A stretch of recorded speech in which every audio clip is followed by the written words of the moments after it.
अमित शाह की कुर्सी पर मंडरा रहा है बड़ा खतरा। आखिरकार सरकार को विपक्ष के दबाव के आगे झुकना ही पड़ा। जिस मुद्दे पर कई दिनों से संसद में हंगामा हो रहा था, जिस सवाल पर विपक्ष लगातार गृह मंत्री अमित शाह के सदन में आने की मांग कर रहा था, अब उसी मुद्दे पर सरकार चर्चा के लिए तैयार नजर आ रही है। लेकिन सवाल सिर्फ इतना नहीं है कि अमित शाह सदन में जवाब देंगे या नहीं, सवाल ये है कि इतने दिनों तक जवाब देने से दूरी क्यों बनाई गई थी? क्या सरकार ने विपक्ष के दबाव में अपना रुख बदला है? क्या छात्रों के आंदोलन और सड़क पर बढ़ते आक्रोश ने सरकार की चिंता बढ़ा दी है, या फिर आखिरी वक्त पर सदन में चर्चा के जरिए सरकार इस पूरे विवाद की राजनीतिक दिशा अपने पक्ष में मोड़ना चाहती है? नमस्कार दोस्तों, आज की इस रिपोर्ट में इसी पूरे घटनाक्रम को क्रमवार के तरीके से समझेंगे कि आखिरकार वो स्थिति आती हुई दिखाई दे रही है जिसका इंतजार विपक्ष कई दिनों से कर रहा था। नमस्कार, मैं हूं आपके साथ उन्नति कोटियाल और आप देख रहे हैं पीआर। देखिए, केंद्रीय गृह मंत्री अमित शाह छात्रों से जुड़े आंदोलन और उस दौरान हुई पुलिस कार्रवाई के मुद्दों पर संसद में जवाब देने वाले हैं। संसदीय कार्य मंत्री किरण रिजिजू की ओर से ये संकेत दिया गया है कि सरकार इस मुद्दे पर सदन में विस्तृत चर्चा के लिए तैयार है। यानी जिस विषय को लेकर संसद में लगातार गतिरोध बना हुआ था, अब सरकार उस पर चर्चा का रास्ता खोलती दिखाई दे रही है। मामला शुरू करने से पहले चलिए नजर डालते हैं हेडलाइंस की ओर। पहली हेडलाइन है, संसद में छात्रों के मसले पर बोल सकते हैं अमित शाह। किरण रिजिजू ने बोला, गृह मंत्री बोलेंगे तो सुनना पड़ेगा। वही दूसरी हेडलाइन है, छात्र आंदोलनों पर संसद में चर्चा को तैयार सरकार, गृह मंत्री अमित शाह देंगे जवाब, बोले किरण रिजिजू। वही तीसरी हेडलाइन सामने आती है कि छात्रों पर संसद में बोलेंगे अमित शाह, फिर चर्चा में भागे ना विपक्ष, बोले किरण रिजिजू। लेकिन यहाँ कहानी से सरकार के चर्चा के लिए तैयार होने की नहीं है, कहानी इससे कई ज्यादा बड़ी है। क्योंकि विपक्ष का आरोप है कि सरकार लगातार इस मुद्दे से बचने की कोशिश कर रही थी। विपक्ष चाहता था कि गृह मंत्री खुद सदन में आए, पूरे मामले पर जवाब दे और ये स्पष्ट कर दे कि छात्रों के खिलाफ पुलिस कार्रवाई की नौबत आखिरकार क्यों आई। अब देखिए, विपक्ष की तरफ से लगातार सवाल उठाए गए हैं कि प्रदर्शन कर रहे छात्रों के खिलाफ बल प्रयोग का फैसला किस स्तर पर लिया गया, क्या पुलिस कार्रवाई जरूरी थी, अगर जरूरी थी तो उसकी सीमा क्या तय क्यों नहीं की गई थी, और अगर कार्रवाई के दौरान नियमों का उल्लंघन हुआ है तो उसकी जिम्मेदारी किसकी होगी। यही वो सवाल है जिनके जवाब विपक्ष सदन में चाहता है। अब सरकार का कहना है कि वो चर्चा के लिए तैयार तो है, और यहीं से राजनीतिक बहस और भी ज्यादा तेज हो जाती है।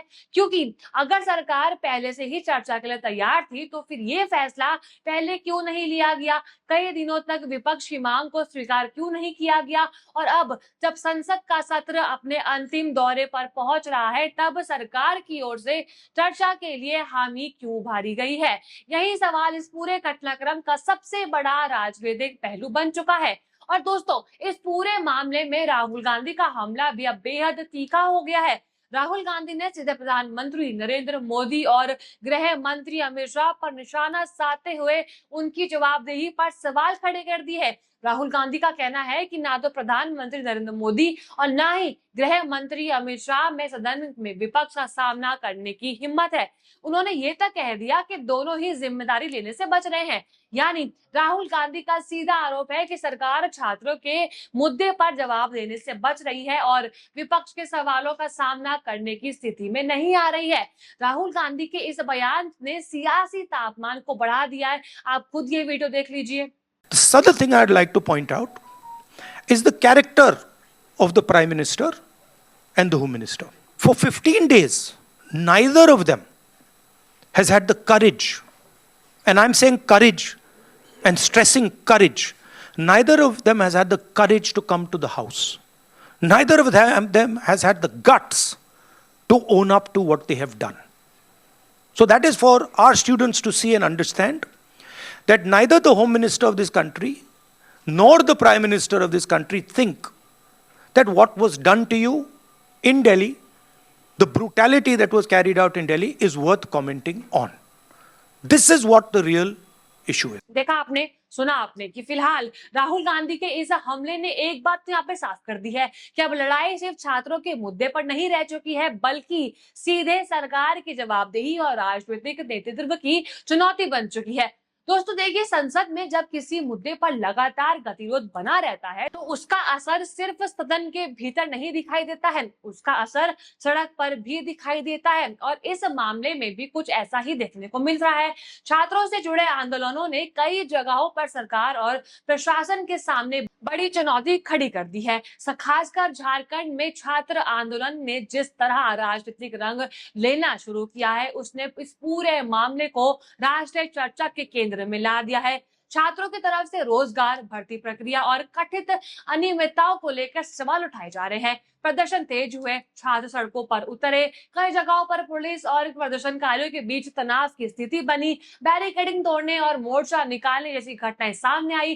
प्रशासन की ओर से भीड़ को नियंत्रण करने के लिए कार्रवाई की गई और लाठी चार्ज और आंसू गैस के इस्तेमाल की खबरें भी सामने आई। अब यहीं से विपक्ष और सरकार पर हमला करने का एक और मुद्दा मिल चुका है। विपक्ष का इसमें कहना है कि छात्रों की शिकायतों को गंभीरता से सुनने के बजाय उन पर कार्रवाई की जा रही है। वहीं दूसरी ही तरफ सरकार और सत्ता पक्ष की तरफ से कानून व्यवस्था का तर्क दिया जा रहा है। यानी एक तरफ छात्रों के अधिकार और उनकी मांगों की बात हो रही है, तो दूसरी ही तरफ प्रशासनिक व्यवस्था और कानून व्यवस्था का सवाल खड़ा किया जा रहा है। लेकिन देखिए, राजनीतिक तौर पर इसका सबसे बड़ा असर संसद पर ही पड़ रहा है। विपक्ष ने साफ संकेत दिया है कि जब तक गृह मंत्री इस मुद्दे पर जवाब नहीं देते हैं, तब तक सरकार के लिए सदन में सामान्य कामकाज चलाना आसान नहीं होगा। और यही वजह है कि सरकार जिन विधायकों पर चर्चा और उन्हें आगे बढ़ाने की कोशिश कर रही थी, विपक्ष ने उनके बीच इस मुद्दे को सबसे ऊपर ला दिया है। राजनीति में इसे दबाव की रणनीति कहा जा सकता है। विपक्ष ने सरकार को संकेत भी दे दिया है कि अगर सरकार अपने विधायी एजेंडा को आगे बढ़ाना चाहती है तो उसे पहले इस मुद्दे पर जवाब देना ही होगा। और अब सरकार की तरफ से जवाब देने की तैयारी का संकेत सामने आया है। यानी कई दिनों से जो गतिरोध बना हुआ था, उसमें अब एक बड़ा बदलाव दिखाई दे रहा है। विपक्ष अब सिर्फ बयान नहीं मांग रहा है, विपक्ष कार्रवाई की जिम्मेदारी तय करने की मांग कर रहा है। सवाल यह है कि छात्रों पर बल प्रयोग का आदेश किसने दिया, किस परिस्थिति में पुलिस को कार्रवाई करनी पड़ी, क्या प्रशासन ने प्रदर्शनकारियों से बातचीत के पर्याप्त प्रयास किए, क्या कार्रवाई तय नियमों के मुताबिक हुई, और अगर कार्रवाई में कोई गलती हुई तो उसका किसी अधिकारी या फिर जिम्मेदार व्यक्ति पर कार्रवाई होगी या नहीं होगी। इन सवालों का जवाब सिर्फ राजनीतिक बयान से नहीं दिया जा सकता है, इसके लिए तथ्य चाहिए, जवाबदेही चाहिए और सबसे ज्यादा महत्वपूर्ण, सरकार को यह बताना होगा कि आगे ऐसी स्थिति से बचने के लिए क्या कदम उठाए जाएंगे। अब बीजेपी और विपक्ष इस पूरे मामले को अपने अपने तरीके से देख रहे हैं। अब बात करते हैं उस टाइमिंग की जिस पर सबसे ज्यादा सवाल उठ रहे हैं। संसद का सत्र अपने अंतिम चरण में है। कई दिनों तक हंगामा चला, कार्यवाही प्रभावित हुई, विपक्ष अपनी मांग पर कायम रहा और अब अचानक सरकार कह रही है कि वो विस्तृत चर्चा के लिए तैयार हो चुकी है। तो क्या ये सरकार का रणनीतिक फैसला है? क्या सरकार चाहती है कि सत्र समाप्त होने से पहले इस विवाद पर अपना पक्ष मजबूती से रख दिया जाए, या फिर लगातार बढ़ते राजनीतिक दबाव के कारण सरकार को अपना रुख बदलना पड़ सका? जवाब आने वाले दिनों में ही साफ हो पाएगा। लेकिन इतना जरूर है कि सरकार के लिए ये चर्चा आसान नहीं होगी, क्योंकि विपक्ष सवालों की लंबी सूची के साथ सदन में पहुंचेगा।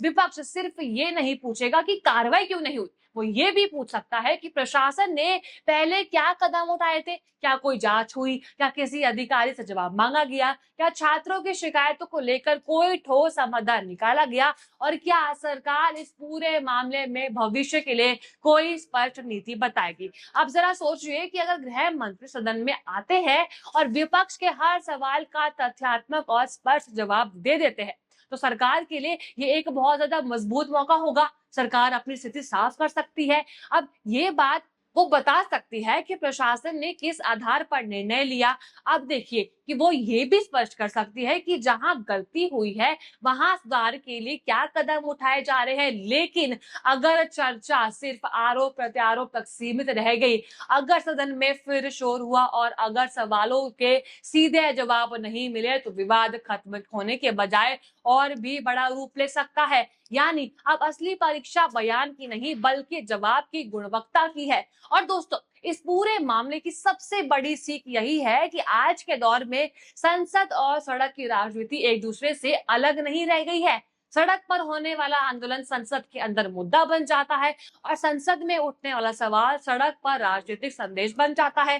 छात्र आंदोलन में शुरू हुआ यह विवाद अब सरकार और विपक्ष के बीच जवाबदेही की लड़ाई बन चुका है। आपको क्या लगता है, क्या सरकार ने विपक्ष के दबाव में आकर अमित शाह को सदन में जवाब देने के लिए तैयार किया है, या फिर सरकार पहले से ही चर्चा की रणनीति बना रही थी और अब सही समय पर आना पक्ष रखना जा रही है? और सबसे अहम सवाल आता है कि क्या अमित शाह के जवाब के बाद छात्रों से जुड़े सभी सवालों का समाधान हो पाएगा? आपको जो भी लगता है आप अपनी राय कमेंट बॉक्स में बताइएगा। और अगर आपको वीडियो अच्छी लगी हो तो लाइक करें, शेयर करें और बने रहिए PRB के साथ। धन्यवाद।